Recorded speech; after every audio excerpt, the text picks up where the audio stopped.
LiberalViewer presents. So, welcome to the July 1st edition of LiberalViewer Monday Media Mixup. Thanks for joining me. I'll be using the 11 best, most newsworthy clips I picked out from the Sunday morning news analysis shows from the big five corporate outlets of ABC, NBC, CBS, CNN, and Fox News, the so-called corporate media here in the United States, for which should be really informative, educational, fair use, media criticism, and political commentary show for you all today. I'll also be using a couple clips from the Biden versus Trump debate last Thursday on CNN. You can see my main topic is Biden lost debate, but Trump didn't win, and I'll explain that in just a minute.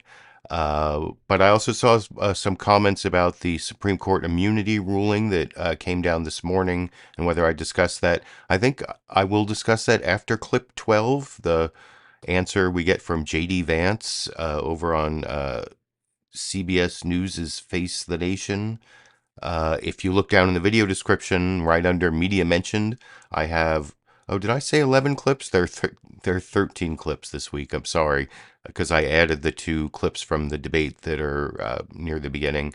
But yeah, after clip 12, after the Senator J.D. Vance answer, based on where he ends his answer, or the next question that Margaret Brennan asks him, you'll see at the ending of the clip why that's the place I'll talk about immunity. But I do want to talk about the main topic of my video, the big topic everyone's been talking about since last Thursday, at least until the Supreme Court decision this morning, and that's the bad performance by Joe Biden at the debate last Thursday. He had some, last Monday I was talking about, is he going to have some moments where he forgets a name or where he pauses, and there is a moment. I'm actually going to show you that whole moment as clip 3 down in the clip list. But the other thing about the debate that people haven't talked as much about is that Trump was really bad in that debate. If you just focus on Biden, Trump was he, for his first couple answers, he was more buttoned down, more amicable. But he got worse and worse on the debate. Biden actually improved during the debate. I think he actually got better during the debate, and no one, or not as many people, are talking about the many lies. I put a link down under sources. First of all, under sources, you can watch the entire debate on the CNN YouTube channel for free if you want to watch the debate. And then there's a CNN article titled "Trump Made More Than 30 False Claims During CNN's Presidential Debate, Far More Than Biden." And they actually fact-checked Biden in there too. He said some things that were false, but not like the every minute spewing another falsehood thing that Trump did. And that's why I titled the video, Biden Lost Debate, but Trump Didn't Win. There have been some coverage and calls for Biden because of this senior moment he had that he should, and that he also wasn't a good debater and that he didn't do the fact checking, and the moderators certainly didn't. I'm going to talk about that a little bit later, about whether the moderators did their job or not. But because of Biden's poor performance, there have been calls for him to drop out. There's the New York Times editorial, Atlanta Journal Constitution Journal, I can't remember, but anyway, an Atlanta newspaper also called for him to drop out. But not as much coverage. The Philadelphia Inquirer had an editorial titled "To Serve His Country, Donald Trump Should Leave the Race." And for my political comedy, I'm going to show how supposedly straight news anchor Dana Perino on the Fox News program America's Newsroom, how she seemed to be asking a journalistic question, asking David McCormick, who's running for Senate against the incumbent Senator Bob Casey in Pennsylvania, and asked him about this Philadelphia Inquirer article, but only showed the headline, none of the reasoning. If you really wanted to get a confrontational question, you might mention, here's a paragraph from that Philadelphia Inquirer, or a couple paragraphs. Trump told more than 30 lies during the debate. That's a link to that CNN article. Took no responsibility for his actions, dodged questions from the moderators, and downplayed January 6th. So there's all sorts of stuff that Dana Perino could have asked David McCormick here, but instead just uses the headline and lets him just ramble on with no real cross-examination over The here. Philadelphia Inquirer, one of the daily papers of your state, and probably the biggest in terms of circulation, they think that the person that should drop out of the race is actually former President Trump, saying that to serve his country, Donald Trump should leave the race. That Biden had a horrible night Thursday, but the debate about the debate is misplaced. The only person who should withdraw from the race is Trump. I'm assuming that you hear quite differently from Republican constituents there and voters, not constituents yet, but voters in Pennsylvania. Go ahead. Yeah, and not just voters, but I think across the board. I mean, I think if you look at this moment, this is an election about the future. And I don't think anyone's happy with where the country is. 80% of Pennsylvanians think the country's going in the wrong direction. And the question is, who can lead us into the future? And if you look at the wide open borders or the economy, where 60% of Pennsylvanians are living paycheck to paycheck and prices have gone up by 20%, people want a vision for economic opportunity for all, for an economy that works for everybody, for secure borders that keep us safe, for opportunity to develop our fossil fuels, which would be incredible for Pennsylvania. And that's what President Biden has failed to put forward. And I think President Trump has done a very good job of pushing an agenda and a vision for the future. And that's what America needs, is a vision for the future and competence in the White House to be able to carry it out. And I'm afraid that, I'm afraid that President Biden doesn't have either. Well, it is, as I said earlier, it's certainly interesting. And the down ballot effects of Biden's performance are something to watch. Dave So, yeah, I just kept that playing so you could see Dana Perino did not bring up any of the, reasons that the Philadelphia Inquirer put in their editorial that Trump should drop out of the race. So, not really much of a journalistic question, sort of my political comedy, Fox News bias. And it's not like there weren't a lot of lies. Like I said, you can go look at 30 lies that Trump told during the debate in that CNN in the CNN article, including this big lie that Nancy Pelosi took responsibility for the attack on January 6th and for the lack of National Guard troops, which is totally false. And I'm actually going to show you a little bit later. That's the cross-examination question that I believe that J.D. Vance, is that the one? Yeah, J.D. Vance was asked about that, and so at least there was one news program that brought up the Trump lies. But here, just as an example of what I'm saying, how Trump did not win this debate, even though Biden lost it, here is a clip of Trump making that lie over here. You have 80 seconds left. My question was, what do you say to those voters who believe that you violated your constitutional oath through your actions and inaction on January 6, 2021, and worry that you'll do it again? Well, I didn't say that to anybody. I said peacefully and patriotically.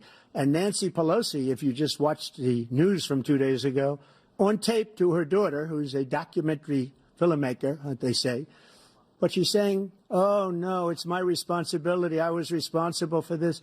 Because I offered her 10,000 soldiers or National Guard, and she turned them down. And the mayor in writing, by the way, the mayor in writing turned it down, the mayor of D.C. They turned it down. I offered 10,000 because I could see, I had virtually nothing to do. They asked me to go make a speech. I could see what was happening. Everybody was saying they're going to be there on January 6th. They're going to be there. And I said, you know what? There's a lot of people coming. You could feel it. You could feel it, too, and you could feel it. And I said, they ought to have some National Guard or whatever. And I offered it to her. And she now admits that she turned it down.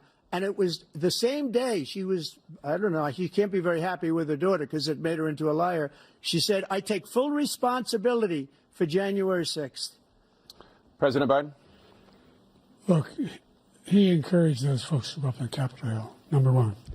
I sat in the dining room off the Oval Office. He sat there for 3 hours watching, begging, being begged by his vice president and a number of his colleagues on the Republican side as well to do something, to call for a stop, to end it. Instead, they talked about these people being patriots and great patrons of America.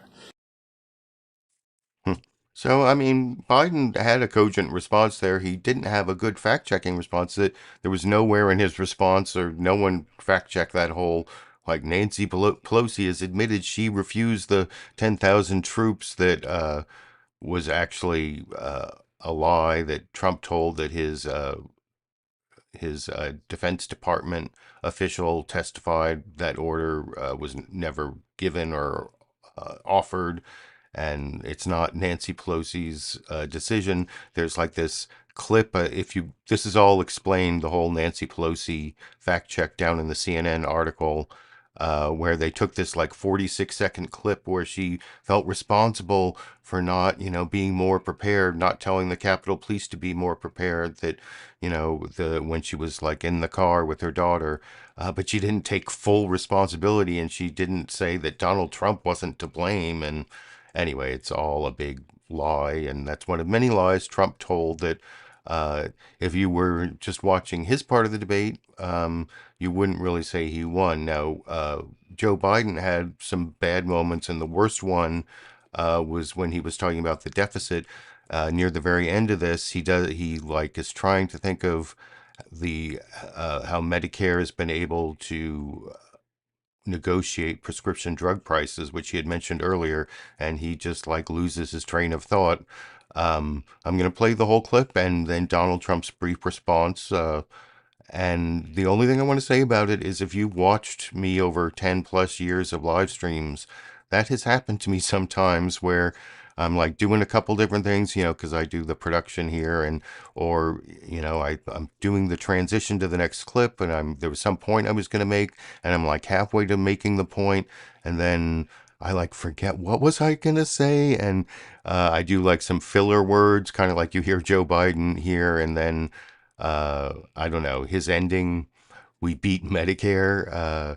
I think he was trying to say that they got Medicare to lower drug prices, be able to negotiate with the drug companies, like I said. But anyway, here's the worst moment of the debate for Biden over here. President Biden, I want to give you an opportunity to respond to this question about the national debt. He had the largest national debt of any president in a 4-year period, number one. Number two, that $2 trillion tax cut benefited the very wealthy. What I'm going to do is fix the tax system. For example, we have 1,000 billionaires in America. And what's happening? They're in a situation where they, in fact, pay 8.2% in taxes. If they just paid 24%, 25%, either one of those numbers, they'd raise $500 billion, I should say, in a 10-year period.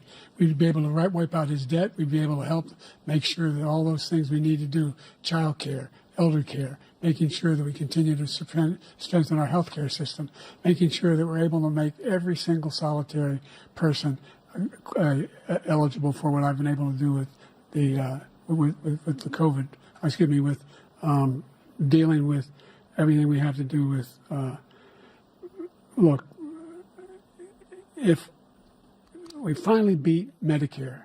Thank you, President Biden. President Trump? Well, he's right. He did beat Medicare. He beat it to death. So, like, Trump later in the debate, like with some other sentence that what actually didn't end as badly for Biden, said, I don't know what he said at the end of that last sentence, and I don't think he did either.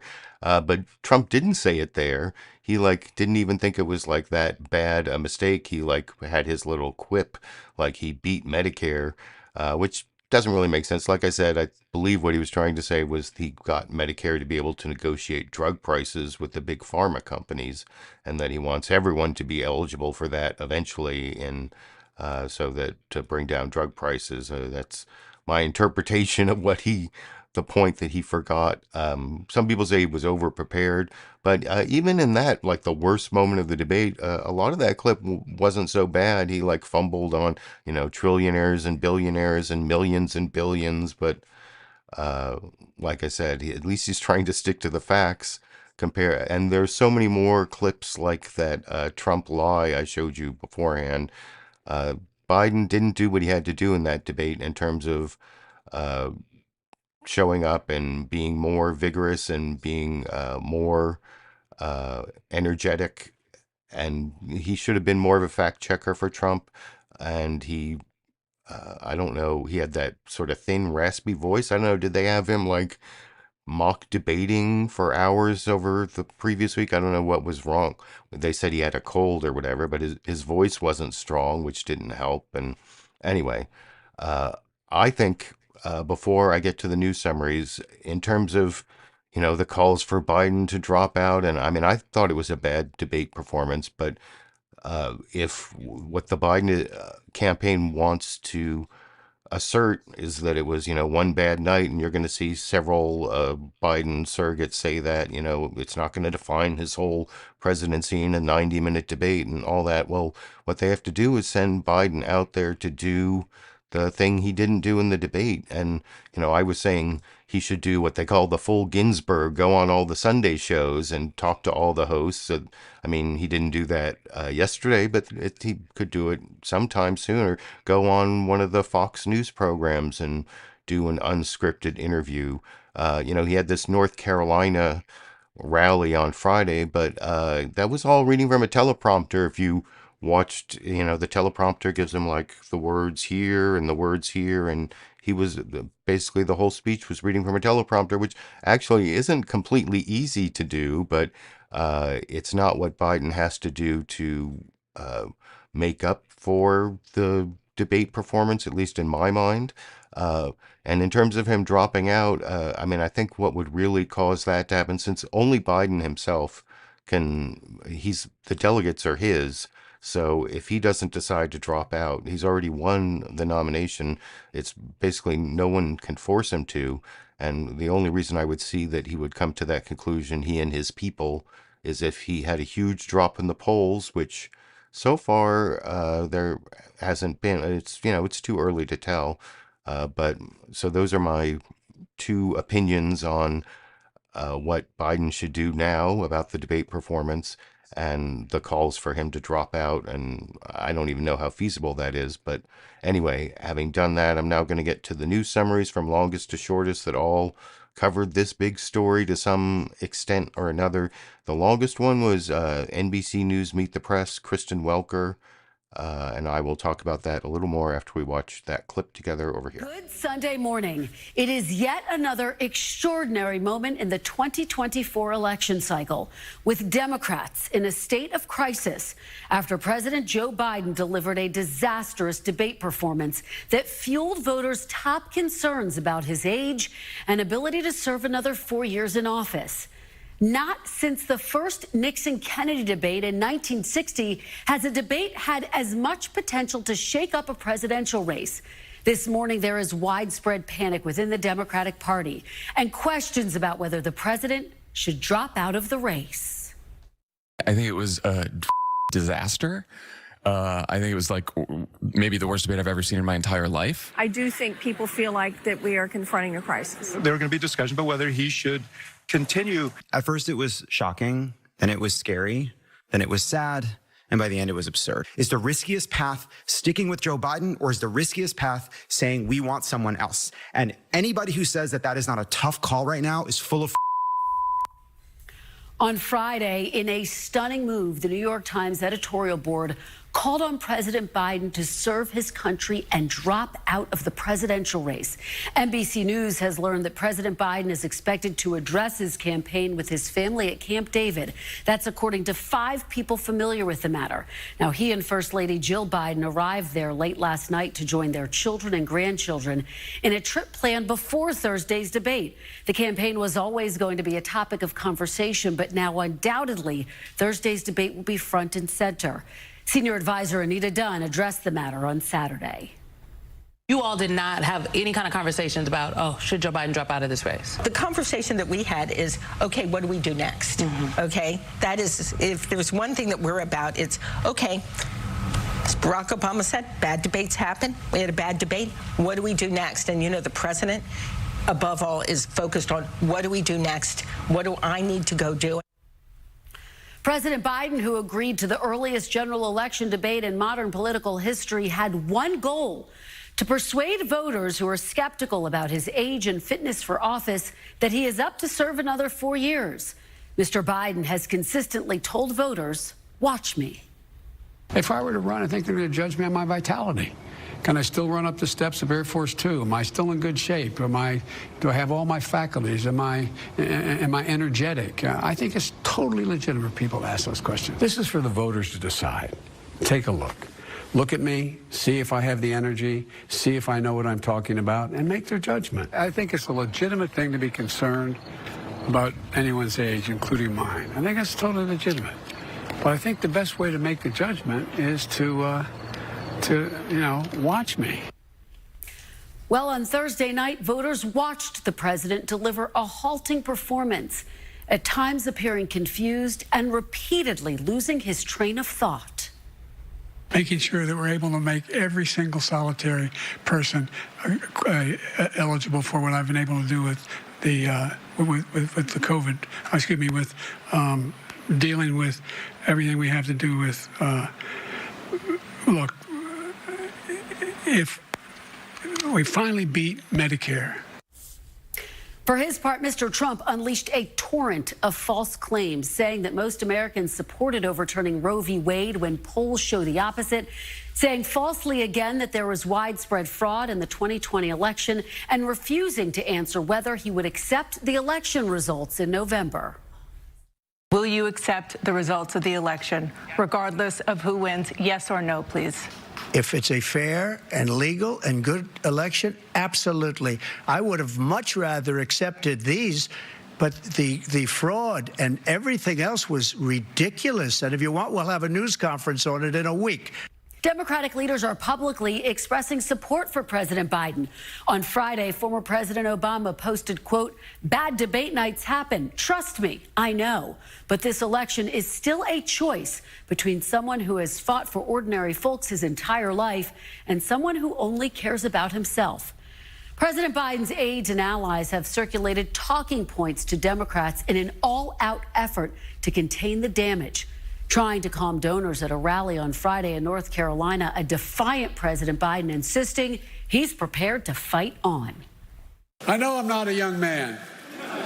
State the obvious. I don't walk as easy as I used to. I don't speak as smoothly as I used to. I don't debate as well as I used to.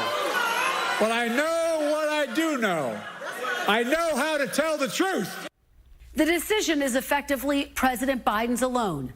At this point, if he dropped out of the race, he would free up his delegates to support another nominee. So far, the president and his campaign have indicated that he does not plan to step aside.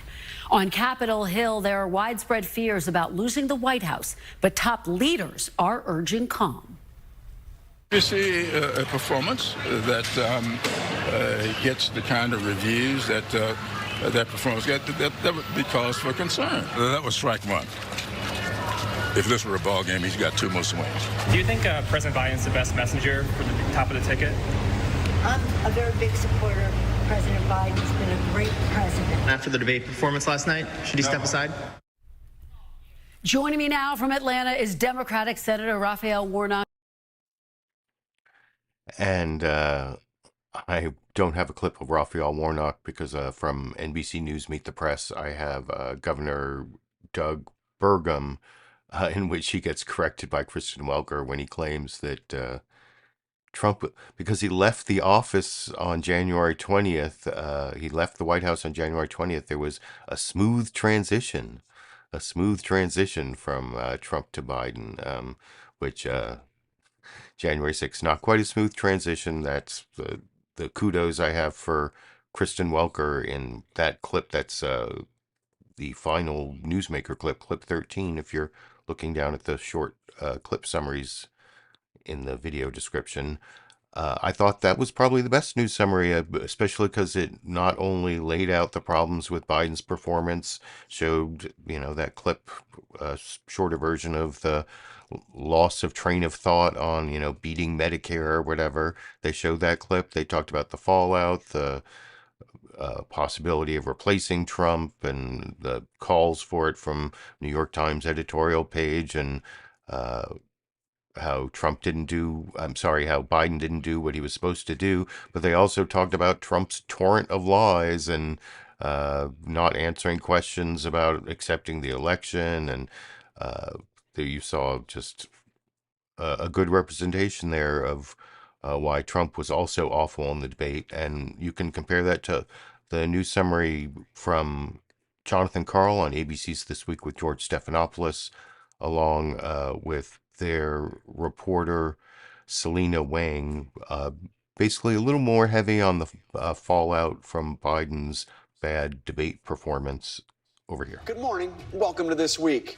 Even before the debate, there was a sense of dread among many Democrats, a fear that the campaign was heading towards something they consider unthinkable, a Donald Trump victory in November. President Biden needed a strong debate to show that he has the physical and mental ability to take on and defeat Donald Trump. That's why he spent nearly a week at Camp David with an army of advisors preparing for a debate with rules and a format that his advisors designed. Few prominent Democrats are even pretending he did what he needed to do on that debate stage. Just listen how former Democratic Senator Claire McCaskill put it on MSNBC shortly after the debate ended. Joe Biden had one thing he had to do tonight, and he didn't do it. He had one thing he had to accomplish, and that was reassure America that he was up to the job at his age. And he failed at that tonight. A chorus of Biden allies outside of the party leadership, liberal commentators, party strategists, and former elected officials are now publicly urging him to step aside and allow the party to choose a different nominee at the Democratic convention in August. Privately, some elected Democratic officials are saying essentially the same thing. Is it too late to go in another direction? Technically, no. Democrats haven't formally nominated anybody yet. But as a practical matter, the only way for the convention to choose a different candidate would be for Biden to declare he has decided not to run and to release his delegates to vote for someone else. Will that happen? Well, there is absolutely no indication that Biden is even considering dropping out or that anybody in his inner circle is suggesting he should. But nobody knows better than Joe Biden how high the stakes are in this election.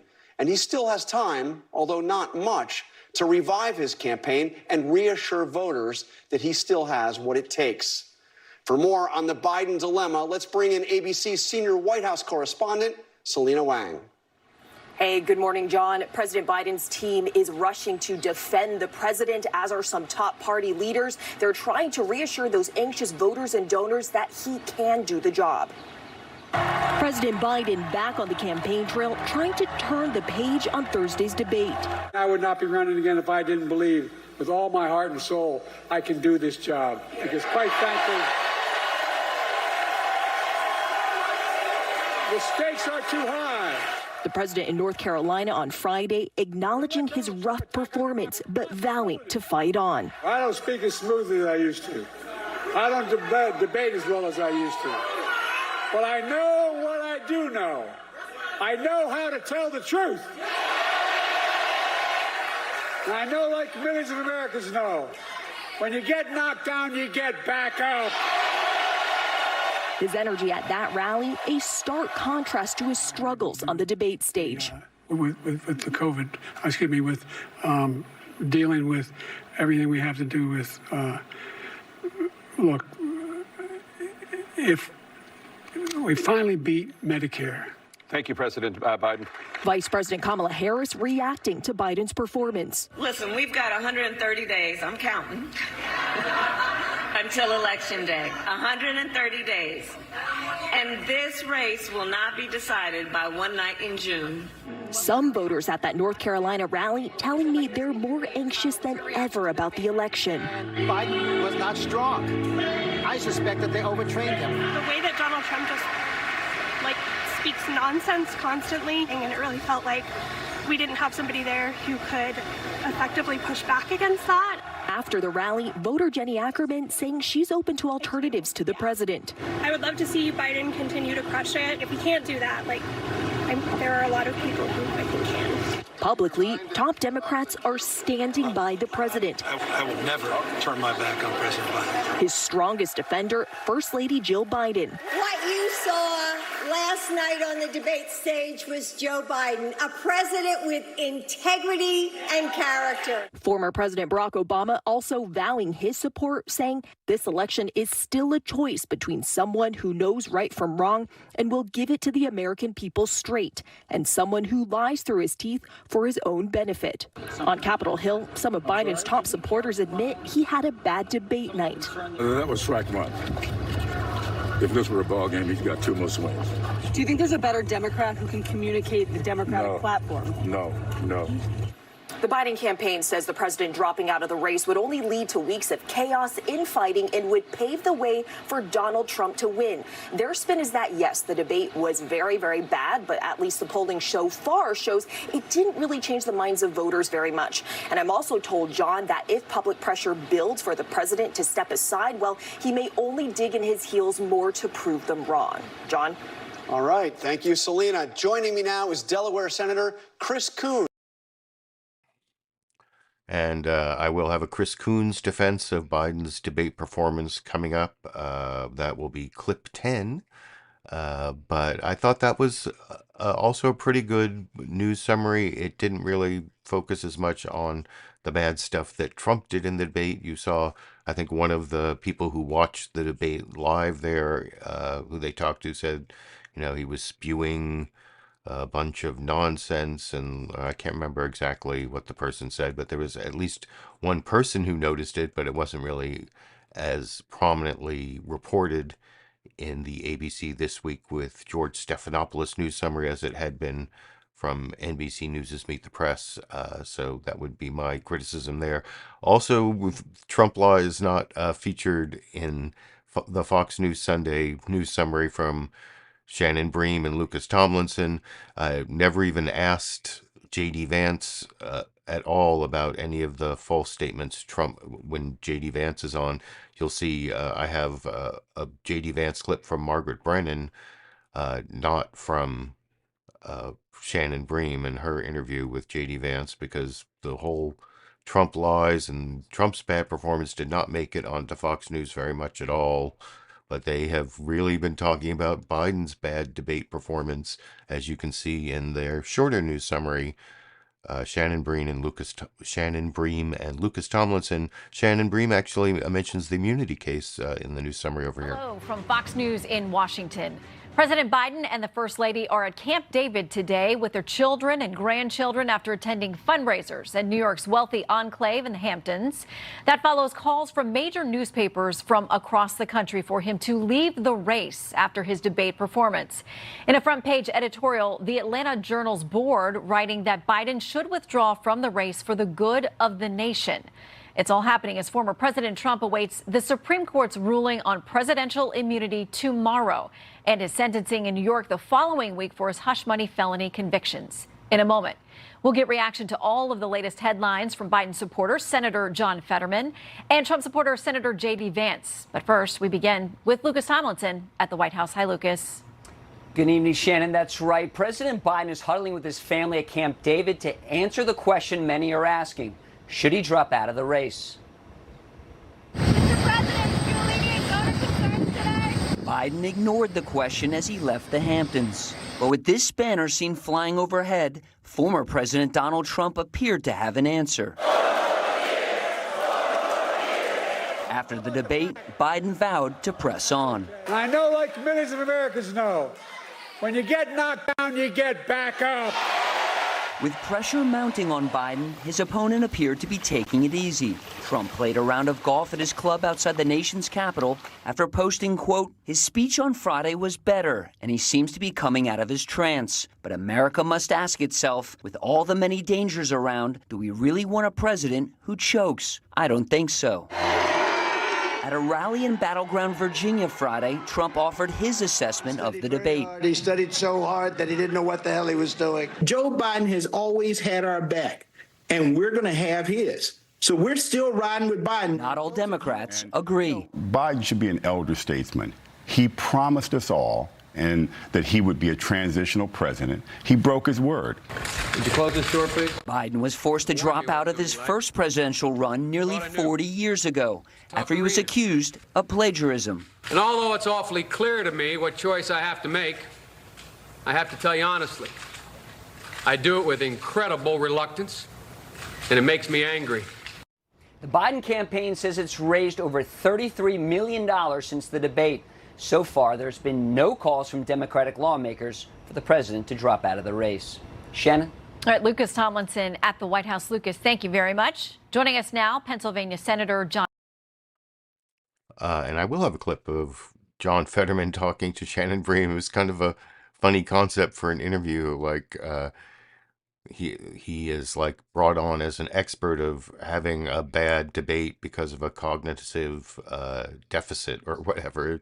It's kind of funny, and he is a supporter of Biden there, and I'll get to that. And I think that, what is that, clip 11? But now we have to go to clip 7, the final. No, there's still 2 news summaries, both a little over a minute long, all on the same main topic. First, here's CNN State of the Union with Dana Bash over here. Hello, I'm Dana Bash in Washington, where the state of our union is at an inflection point. President Joe Biden is in Camp David today for a long-planned family gathering. It comes as he faces pressure from panicked Democrats to reconsider his re-election bid, and amid persistent concerns about his capabilities following CNN's presidential debate. Yesterday evening, Biden's campaign brushed off those concerns, including from a stack of newspaper editorials this weekend urging him to step aside. As top campaign officials argued, the panic is coming from, quote, the bedwetting brigade and the Beltway class and does not reflect voters' views. Biden himself told donors in New Jersey yesterday, quote, I understand the concern after the debate. I get it. I didn't have a great night, but I'm going to be fighting harder. And a senior campaign official told me that the president has not wavered in his belief that his candidacy is the only path forward for his party.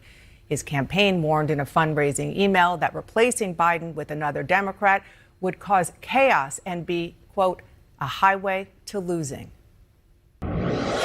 Here with me now from Madison, Wisconsin, where he is campaigning for the president, a top Biden ally, Congressman Jim Clyburn. And I will have a clip of Jim Clyburn as a defender of Biden staying in the race and fighting past his one bad debate performance. That'll be right after the news summaries. Jim Clyburn, then Senator Chris Coons from Delaware, also a close Biden supporter, and then Senator John Fetterman. I will have all of them before I have a couple Republicans, J.D. Vance and Doug Burgum, as the newsmaker clips about to happen. But we have to look at the shortest of the news summaries now. Very similar topic. I don't know, maybe if you think brevity is better, maybe you think Face the Nation was best over here. Good morning and welcome to Face the Nation. We begin this morning with reaction to the first presidential debate of 2024. Our polling unit asked voters how they view the candidates now, including their cognitive health. The results are not encouraging for the president. The number of voters who say President Biden has the cognitive ability to serve has dropped from 35% earlier this month to 27% after the debate. That's the lowest number since CBS began asking voters that question last September. Nearly 3/4 of all registered voters now say he shouldn't be running, and nearly half of Democrats say he shouldn't remain the nominee, an extraordinary number for an incumbent who didn't face a competitive primary.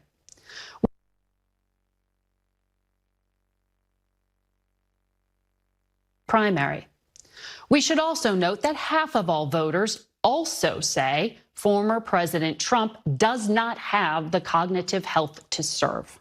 Voters give former President Trump a significant edge, though, when asked which candidate explained his ideas clearly, inspired confidence, and appeared presidential. Joining us now to discuss all of this is Maryland Governor Wes Moore. And I don't have a clip of Wes Moore, but down in the link in the video description, under sources, if you follow the Face the Nation link, it goes to their YouTube channel where you can watch the entire program or the Wes Moore interview. Also, the whole Meet the Press episode is down there. also on the NBC News YouTube channel. That was the last of the news summaries.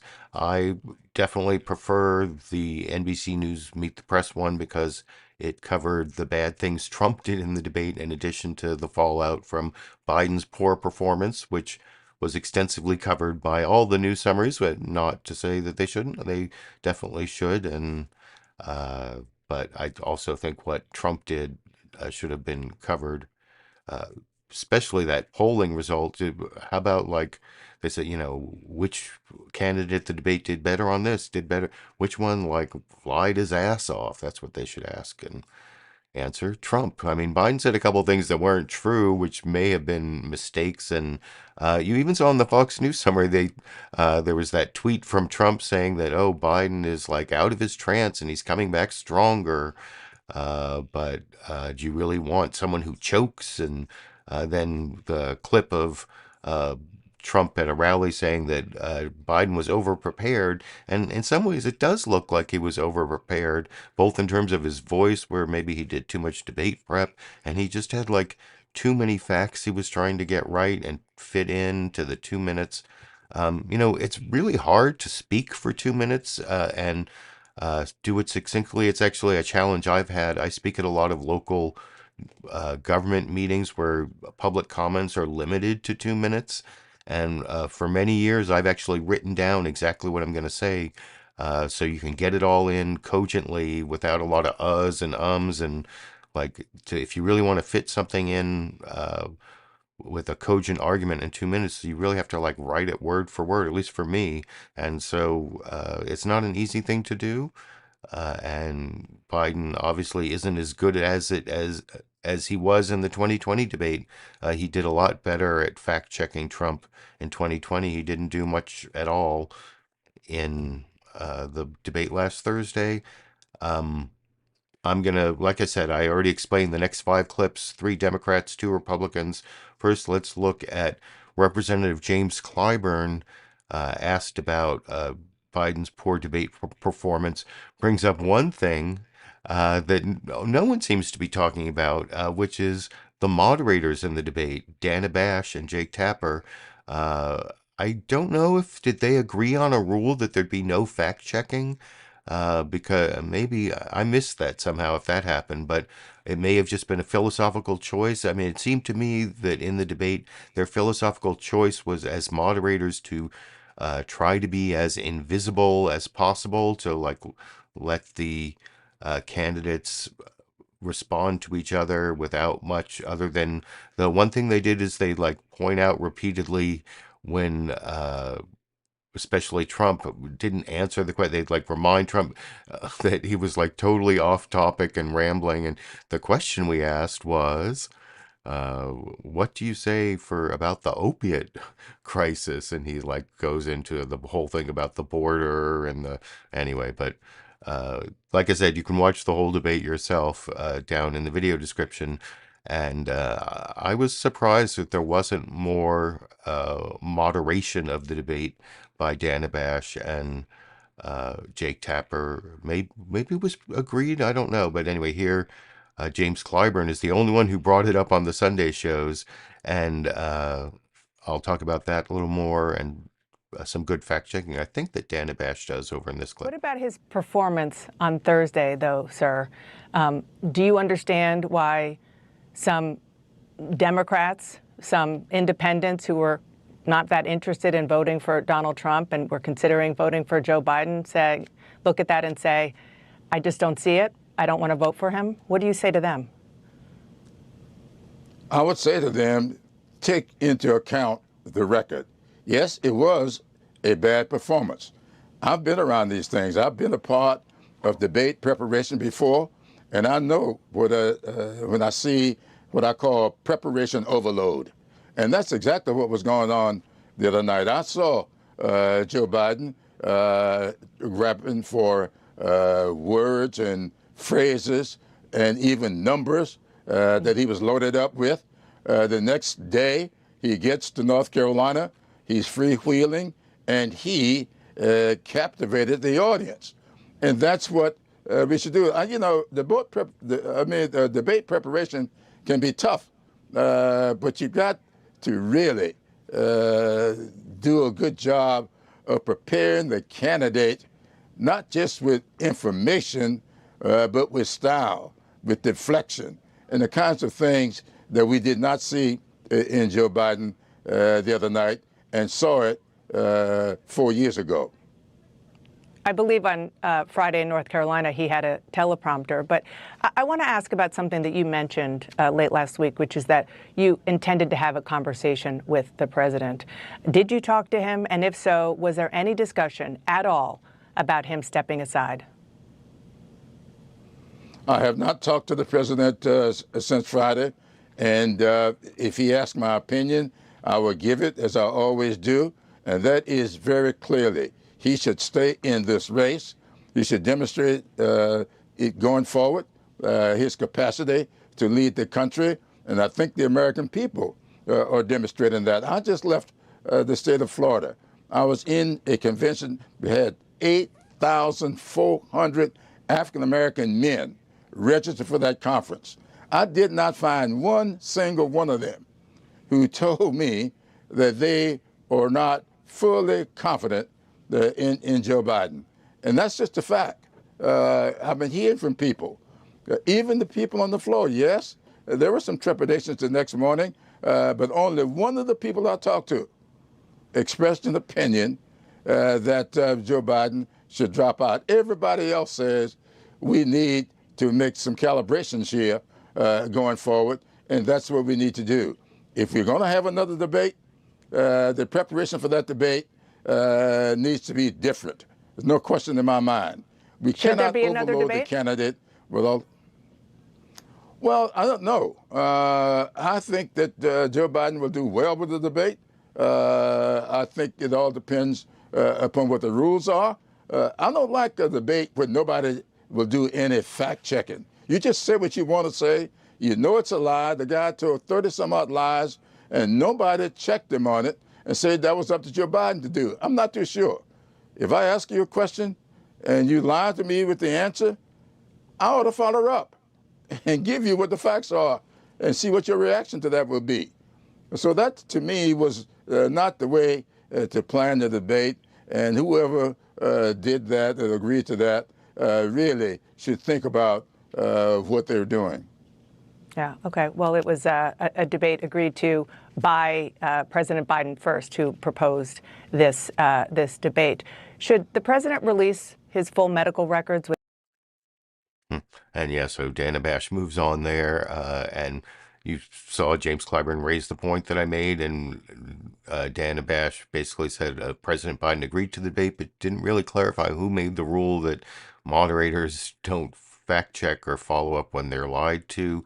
I agree with almost everything James Clyburn said there, assuming Joe Biden does what I was talking about earlier, like gets out there and does not unscripted interviews, town halls, whatever. And that was the one really good fact check you saw from Dana Bash when James Clyburn said the one thing that I kind of disagree with, the strong performance in North Carolina, which he did look good in North Carolina. But he was using a teleprompter the whole time. I looked and, it's like he's looking over here, he's looking over here, he's looking over. I mean, it's not necessarily easy to do that in front of a crowd. I'm not saying it's nothing, but it's not the same as doing an interview on, Fox News or even on CNN or any of the big five corporate outlets or even a town hall, just something that's more spontaneous and has no teleprompter. I almost did for my political comedy. There was this one moment where, he talks about how he can do he doesn't speak as well as he did anymore. He doesn't debate as well, but he knows how to tell. I know what I know how to tell the truth. And at one point he says, I give you my word as a Biden that I can do this job. And the crowd starts chanting, yes, you can. Yes, you can. Yes, you can. It reminded me because remember Obama, it was, yes, we can. But now the crowd is chanting like, yes, you are competent to be president. Yes, you are competent to be president. I don't know. I thought that was kind of funny, but that was good, the North Carolina appearance using the teleprompter. But Biden has to do more if he's going to follow the roadmap laid out by James Clyburn there. And then here is Chris Coons responding to basically the same questioning about Biden's debate performance over in this clip. Let me ask you, you don't think that Joe Biden is the only Democrat that can be... Oh, yeah, sorry. No, this is where Jonathan Karl asked this question where Chris Coons gives an answer that I totally disagree with. He says that Biden is the only Democrat who can beat Trump. It would have to be Kamala Harris. That's the only way it could happen. But anyway, I'll talk about that a little more after we watch that clip together over here. Let me ask you, you don't think that Joe Biden is the only Democrat that can beat Donald Trump, do you? I think he's the only Democrat who can beat Donald Trump. And let me tell you, we had the single best day of grassroots fundraising after the debate. The first poll that we saw after the debate showed Joe Biden gaining ground on Donald Trump. I understand there's a lot of hand-wringing and concern and pearl clutching amongst the commentariat. That's great. That's expected, frankly. I remember the 2022 midterms. Every editorial page was saying we were going to hit a red wave. It was going to be a bloodbath. We'd lose 4 or 5 seats in the Senate. I went and met with Joe Biden to express my concerns that his focus on democracy, his focus on the threats to democracy by the Republicans running for Senate and Secretary of State were too great. He said, Chris, have confidence in the American people. They're seeing this clearly. He was right. I was wrong. We won those midterms decisively and added to our majority in the Senate. Do the president's advisors, his political advisors, the campaign, did they bear any responsibility for what happened Thursday? They obviously had 6 days to prepare the president. They designed these rules. These were rules that were asked for by the campaign and accepted by the Trump campaign without change. Do those advisors bear some responsibility? This was, as I think you would acknowledge, this was a bad night for Biden. Did they bear responsibility? Look, I think it was a weak debate performance by President Biden. He had a scratchy, rough voice. He answered a few questions in ways that were not the most forceful. But I think side by side, Donald Trump had a horrifying debate performance where, yes, he spoke plainly, but what he said was lie after lie after lie that left most of those who watched either confirmed in their opinion to vote for Joe Biden or alarmed at the prospect of Donald Trump. The polling I've seen after the debate has actually moved in the direction of Joe Biden. So I do think it's for Joe Biden to make any decision about his campaign, his debate prep, his path forward. But I was reassured that the next day we would see the Joe Biden who I've seen day in and day out on the world stage, who gave a compelling, strong speech on the beaches of Normandy, who was in command of the room at the G7 in Italy. And on that campaign stage in North Carolina, I saw a forceful, engaged, and capable Joe Biden. That's the president I've served with. That's the candidate who's going to carry us to victory in November. Thank you, Senator Coons. Up next. Yeah, I guess he ran out of time, but my follow-up to Chris Coons there would be, well, you know, those speeches you talked about were teleprompter speeches. At the State of the Union, even though he was giving a teleprompter speech, he did some really good interaction with the crowd, like live, spontaneous.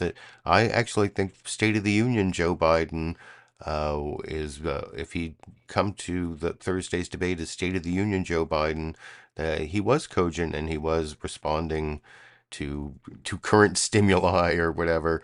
And I showed you even in that clip, he responded to Trump multiple times and did a little bit of a fact check, you know, on Roe v. Wade being overturned is great. And he said, no, it's been terrible. But then he transitioned to an argument about immigration. And anyway, if Chris Coons wants to show how, you know, the Joe Biden he knows, then that Joe Biden's got to go out and do non-teleprompter events like I've been saying. And that's what I would say to John Fetterman.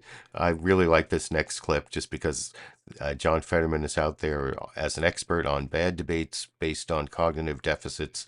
And he does a good job responding to Shannon Bream here, even though his second answer is a little bit of a word salad, but he shows there's a little bit of the stroke left, but he still gets his thoughts out there, and that kind of cognitive deficit doesn't, in like a spontaneous situation like this actually kind of raises, the way he answers kind of raises more of a question, philosophical question, like, could you be a good senator even if, like, in this sort of live debate situation, it takes you a little longer to put words together that don't quite fit?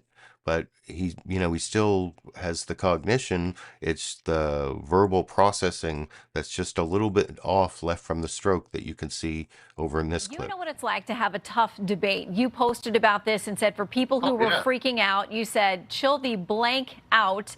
But that's, the worries have only grown. You heard Lucas's reporting. We now have the New York Times, the Atlanta Journal-Constitution, a number of pundits on the left saying it's got to be done for the good of the country, for the president to step away. Have you changed your position at all? Oh, no. Oh, no. I don't put any kinds of, there's no value in any of those things. I mean, there was that same kind of a freak out after my debate. And in fact, I might even say that I had a more difficult evening than the president did. And here I am right now having this conversation. And I really like to remind to everybody watching that right now, Biden is 1 and Trump is still 0. And he's the only person that's ever beaten Trump. And I really believe that Joe Biden will do that again, despite all of the Democrats wetting the bed over that kind of thing. I'm right here there. Senator, your position, obviously, is that we've been able to watch and see this incredible recovery for you. You've, gotten consistently better and better. But a lot of folks will point to President Biden and say if this is a matter of age, if it's a matter of ability, that's not going to reverse. So different than your situation? Well, no, it's, of course, we both had a difficult debate, and yet we still managed to go on to win. Now, everybody was calling that was the end of my career. That was the end of this race. And everyone was predicting that I was going to lose, actually, by 2 points or more.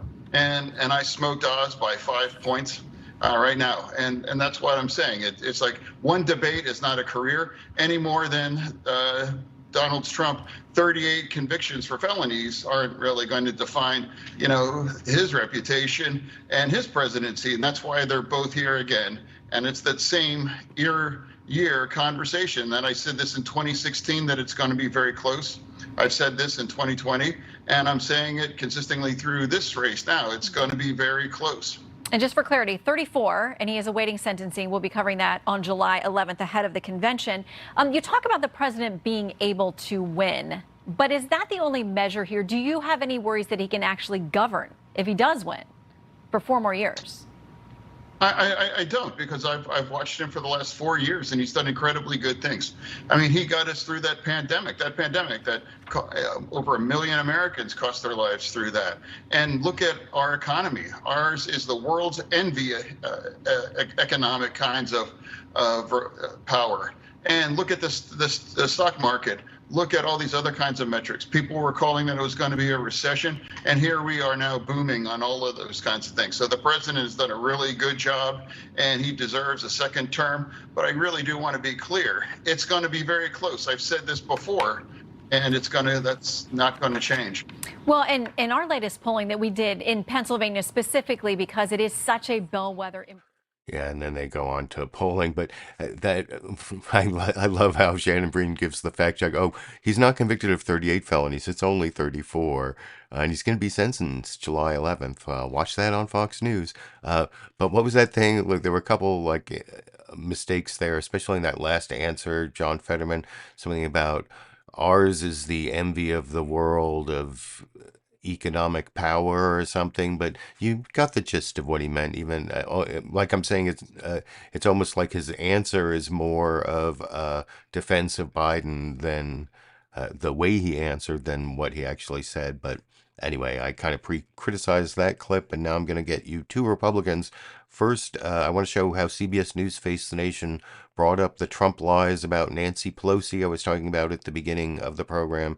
Down under sources, there's a link in the video description to a fact check from CNN about this is one of Trump's 30 lies that Pelosi said that she took responsibility for not having the National Guard at the Capitol on January 6th. And anyway, here's Margaret Brennan on Face the Nation talking about Trump's debate performance with J.D. Vance over here. Donald Trump had a better night on Thursday during that debate by many measures. But according to our poll, he fell short on at least one of them. Fewer voters thought the former president was truthful compared with President Biden. Mr. Trump falsely claimed states are passing legislation to execute babies. I think you know that killing people is illegal in every state. He falsely claimed that the Speaker of the House at the time turned down 10,000 soldiers that he had offered to keep the peace ahead of January 6th, something his own acting Secretary of Defense testified to Congress did not happen. If he has such a strong platform, why make false claims? Well, Morgan, I think the media is running interference on a lot of this stuff. We all know, and Nancy Pelosi herself has admitted on camera, that she could have requested more National Guard troops. She bears some responsibility for the fact that they weren't there at the Capitol. We know that the multiple Democratic governors and states and even some Democratic senators and congressmen have tried to pass laws that would effectively legalize abortion up until the moment of birth. And most importantly, we know that the media seems totally uninterested in fact-checking Joe Biden from any of the number of false claims that he made. You know, I've lost track, sir. I've been told the media's on every single side of this and everything's our fault. But let's get back to the candidate you're here to talk about. Chris Miller said 10,000 troops. He was never ordered by the president to send those to the Capitol that day.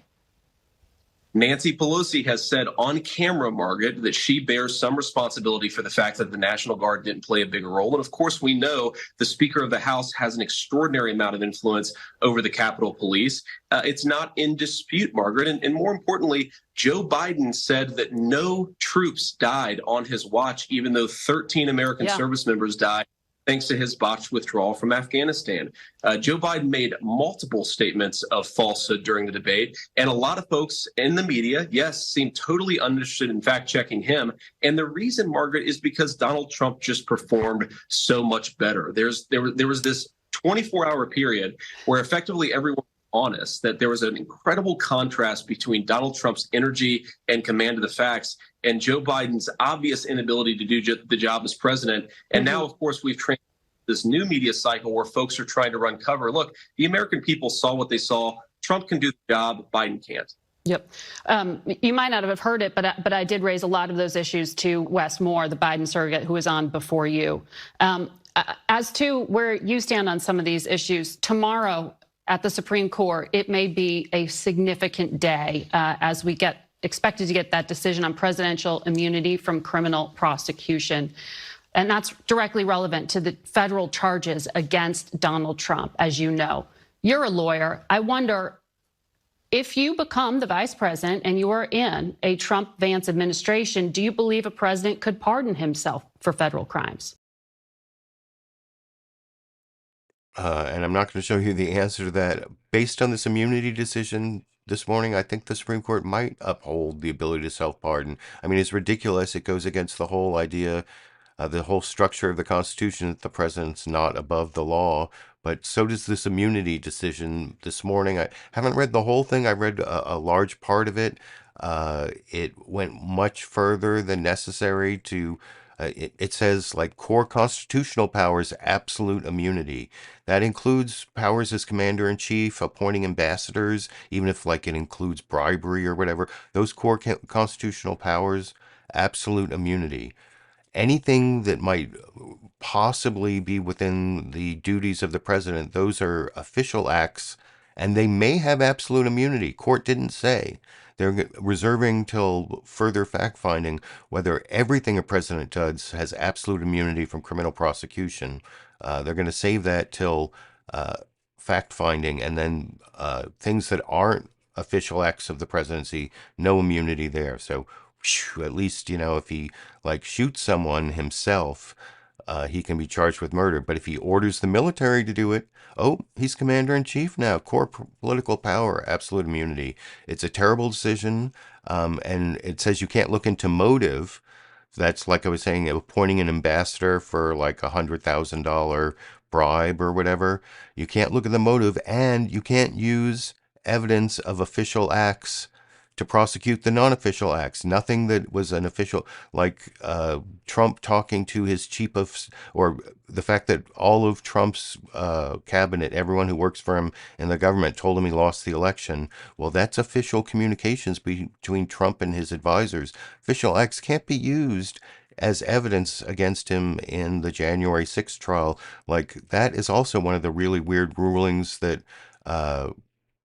that was so bad that Amy Coney Barrett concurred in the judgment, but like agreed with the dissent on some of those extreme parts. And anyway, it's a really radical shift in the amount of power that a president has, the amount of immunity he has. It almost reminds me of like the police qualified immunity, but that's actually from lawsuits. And this is like totally made up by the 6 MAGA Republican justices, I guess, with some some dissent by Amy Coney Barrett, but it's really bad. It means there's not going to be a trial on January 6th before the election. There may be a hearing by the judge as to like what are official acts and what aren't official acts, but even that can be appealed and will take like at least another year or so. If not, maybe Trump will self-pardon, like J.D. Vance was saying there. And anyway, this last clip I want to show is,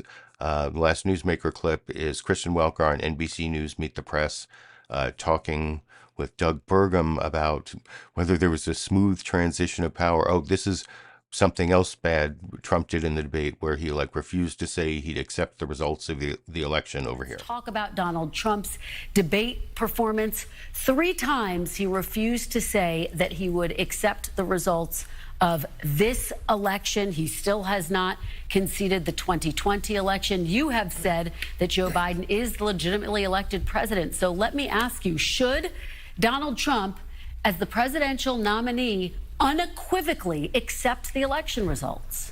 Well, Kristen, I heard him on Thursday night say that he would accept the results of the election if it was free and fair and secure, all the things that any of us, whether you're an independent, a Democrat, or Republican, would expect, like the elections we have in North Dakota where people don't challenge them because we've got secure elections. And I think that's what we need in this entire country. I think he answered the question. I think the real question is, if President Trump wins in the fall, which it looks like he will, I mean, will Joe Biden and the Democrats accept the results? Well, as you know, though, in his answer repeatedly, there were caveats. And those types of caveats are what undermine people's faith in a free and fair democracy. Is he not undermining people's faith in the democracy itself by raising questions about the fairness of the 2020 election, which, by the way, is on record as being one of the most fair elections in U.S. history? I think this, I have to reject the whole premise, because just in the short lifetime, you don't have to be that old to know that in 2000, the Democrats challenged the election. They had every right to challenge it. It went down to 1 county, the Hanging Chads in Broward County in Florida. In 2016, yes, Hillary Clinton conceded the election, but then immediately after that began, what's still going on today, a smear campaign about whether the election results in 16 were legitimate. And so both parties have done this. As a country, if we want to move forward, we have to have elections that both parties agree to. Governor, let me just push back for a moment, because therein lies the difference. Everyone has a right to challenge the election. Donald Trump challenged the election results. He had a right to do that. And yet Hillary Clinton and Al Gore conceded. Donald Trump has yet to concede. Is that not undemocratic, particularly for someone who's running to be the leader of this country and the free world again? Donald Trump, at the end of his term on January 20th, left the White House. We had a smooth transition, and I think it's fair. January 6th wasn't exactly a smooth transition, Governor. Well, I think we have to say that there was a smooth transition, and everybody in both parties is going to challenge elections if they don't think they're fair. And we don't have one election in America. There's over 3,100 counties, and each of those counties sometimes have different rules. And in 2020, of course, with COVID, there was a myriad set of new rules and regulations that we had never seen before. And so, of course, I think going into 2024, I think both parties are going to be very focused on it. And I think this is the idea that this is the threat to democracy. As a governor in North Dakota today, I've been living under what I call the Biden dictatorship because of all the rules and regulations. Now, thank goodness for this Supreme Court that came out on Friday with the Chevron ruling, because maybe now we can put a stop to agencies actually creating laws that don't come from Congress. Let me ask you about your comments about a dictatorship, and then I want to get back to this. And you can see the entire interview at a link down under sources. The entire June 30th episode of Meet the Press is there. Smooth transition. I had to just show that kudos to Kristen Welker for pushing back on. He left the White House, so smooth transition. Anyway, that was my last Newsmaker clip. I talked a little bit about the immunity case. Also, one other thing, Nixon, he might not have been prosecutable. This is like a project since Nixon. Like maybe Nixon got a raw deal and he really had the executive power and should have been immune. And this ruling this morning, like maybe Nixon didn't need a pardon, or it's just ridiculous. I don't know exactly what to do about it, but anyway, I have a meeting that started 5 minutes ago, but I do have a bonus Cheech and Chong the kitten clip, a little bit of a battle on the floor that I'm going to end the program with over here.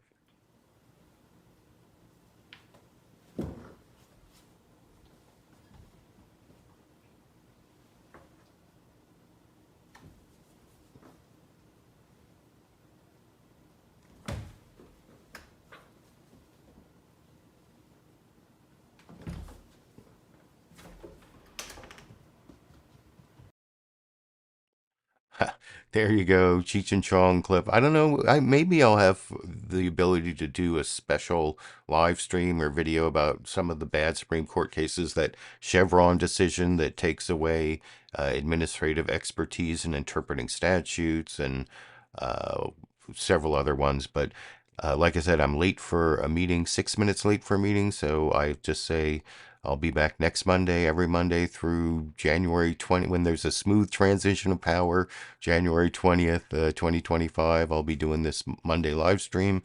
Maybe have some other reason to upload another video, but until then, I'll be seeing all of you around